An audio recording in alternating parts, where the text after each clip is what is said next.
Hey, welcome back to another video. In this video, we're going to be setting up some camera shake functionality.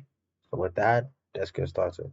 So the first thing I'll do is in the content folder, we're going to head over to blueprints. And then in this folder, we're going to right click, blueprint class.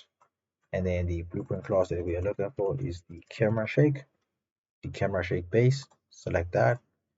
And then we're going to call this VP underscore camera shake. Then we're going to open up the blueprint. And then we're going to close it because this is not the view we want. Let's just reopen the blueprint again. So under the camera shake pattern, currently says none. I'm going to select this, and then we're going to use the wave oscillator camera shake pattern. And then we're going to expand everything. And then for the purpose of this video, I am going to exaggerate the camera shake, but you can play around with the values until you find something that you'll find suitable. So in the location aptitude multiplier, I'm going to set this to 0.7. In the location frequency multiplier, I'm going to set this to 100. And then I'm going to leave everything else as is because it's already set to random, so there's no need to mess with any of those settings. And then the only other ones I'm going to mess with is the timing. So the duration is currently set to 1. I'm going to set this to 0. And the reason is that if it's anything other than 0, it's only going to play for the set amount of time that you have determined. So if you leave it at a value of 1, it's only going to play for 1 second. But if you set it to 0, then it'll play infinitely for as long as the condition for the camera shake is being met, and then it will only stop once the condition is no longer being met. And then by the blend in time, I'm going to set this to 0.4, and then the blend out time is set to 0.7. Then we're going to compile, save, we can close the blueprint. And then in the parent vehicle, we are going to go to the event begin play, and then just drag out the load vehicle ID a bit. And then before we go any further, we need to go to the workshop level, head to content, maps, open up the open world map, and then we're going to be here for a while. So the reason for that is that if you're not in the level that you need to be in, you won't be able to get access to the player controller offset level, which we need access to the PC tutorial, which is the player controller for the open world. So we're going to right click, and then we're going to get controller. And then from the return value, we're going to drag off, and then we're going to cost to PC tutorial. So we're just going to connect this. And then from the as PC tutorial, going to drag off, and then we're going to get player camera manager. And then from the player camera manager, going to drag off, and then promote this to a variable. And then we're just going to name it, leave it as is. And then we're going to connect the execution pin to the load vehicle ID. Then we'll compile. And then under the functions, we're going to add a new function. So the function we'll call is the camera shake function. And then in here, the first thing I'll do is under the variables, we're going to drag in the camera index, hold control, drag it in, and then drag off, then look for equal. We'll leave it as equal to 0. Then we're going to hold B and then left click to create a branch, connect the condition, connect the execution pin. Oh, before we move on any further, there is one thing I forgot. In the event graph, by the cost to PC tutorial, by the cost field, we're going to drag up from here, and then we'll look for a delay until next tick. And then from the completing, we're going to loop this back into the cost to. I'm going to compile and then save. And then I'll explain a little bit later on after completing the code as to why we added this delay until next tick. So let's just head back to the camera shake real quick. And then from here, we're going to drag in the vehicle movement component, hold control, drag this in. And then from the vehicle movement component, drag off, and then we're going to get forward speed. And then from the return, we're going to drag off and then multiply. And then the first multiplier, we're going to set this to 0.036. Select the multiplier, Control D, connect this to the get forward speed as well.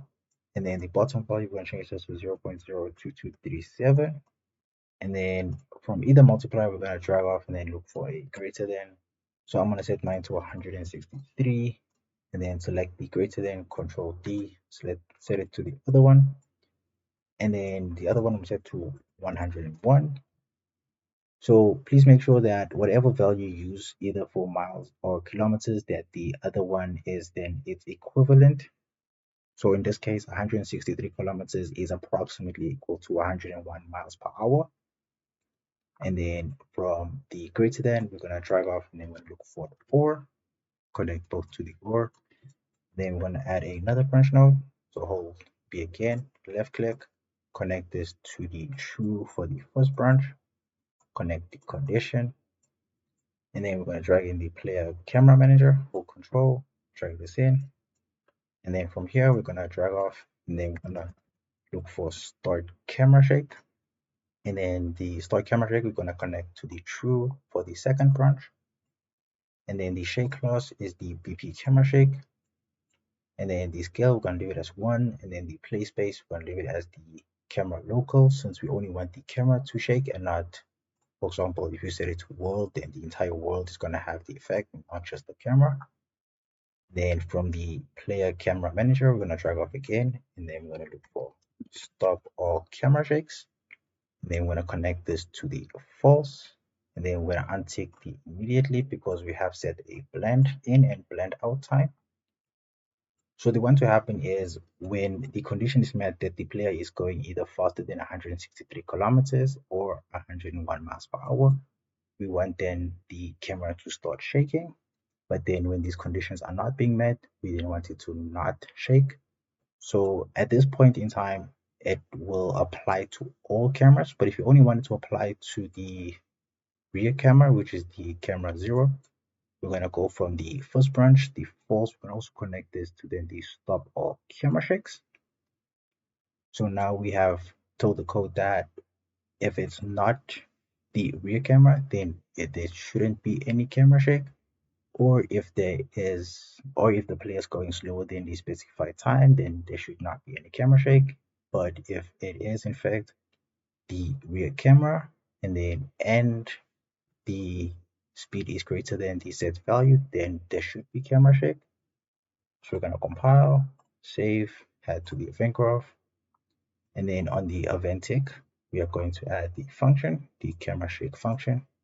So we're going to go and test this out real quick. Compile, save, head to the open world, content, maps, workshop, open up the workshop, play the level, exit the workshop, and then I'm just going to drive a bit. I'm going to have to make a U-turn because I don't have enough room in either direction to actually hit 163 kilometers. So I'm just going to go. And then as you can see, there is a little bit of camera shake. Maybe I should go and exaggerate it a bit more just to kind of make it a bit more pronounced.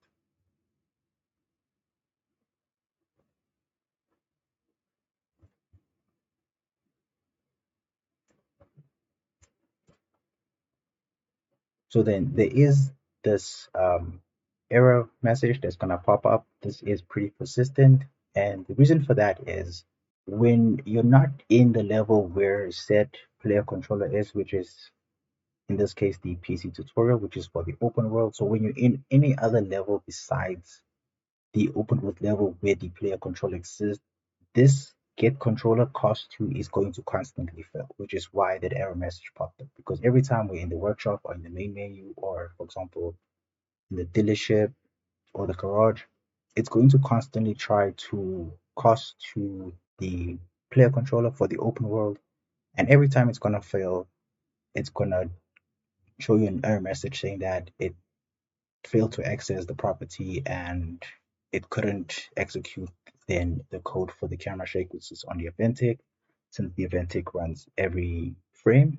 So for as long as you're not in the open world, it is going to tell you that we couldn't access it, which is also the reason why we have this delay until next tick, because for every time it fails, we wanted to then loop back until it finally succeeds. So until the player finally gets to the open world, it's going to constantly fail. So if you were to, for example, remove the delay until next tick, so we're just going to remove this. So it's no longer connected to the cost failed. And then what I'm going to do is I'm just going to then lower the speed needed to trigger the camera shake.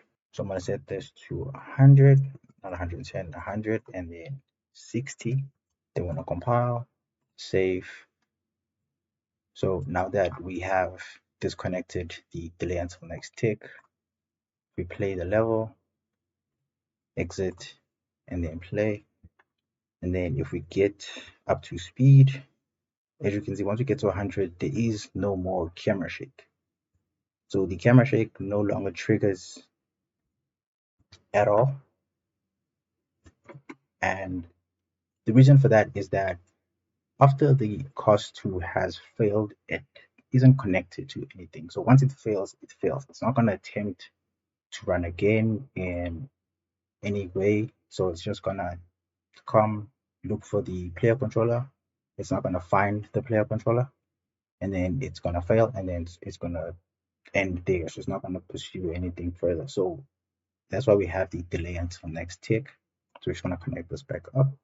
So by adding the delay until next tick, we make it so that every time it fails, it's going to delay it until it then becomes successful. So I'm just going to go back to the camera shake real quick. I think I'm going to make this maybe 200 just to kind of make it a little bit more pronounced. So you can see, didn't see it before. Let's just go back and then I'm going to try this. So as you can see there is the camera shake. It is back again.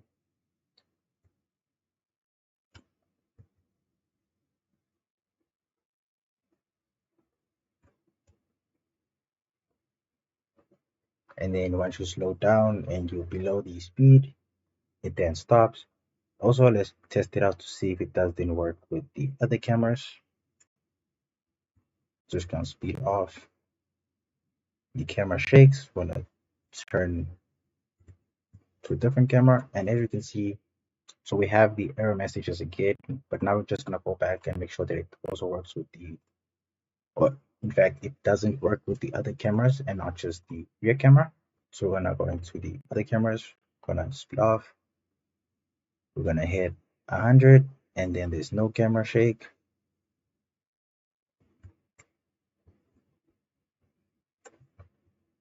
And then we're gonna switch over to the second camera. Yet again, no camera shake. And if we switch back to the rear camera, then immediately the camera shake happens, or at least after the blend time has paused. If we camera shake enabled, switch cameras, and then after a while it stops.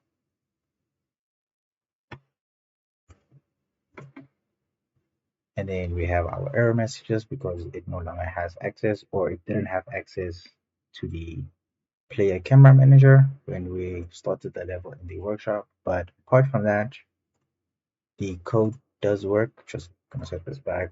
I'll play with this later on. But that is the code and it does work. That brings us to the end of this video, and until the next one.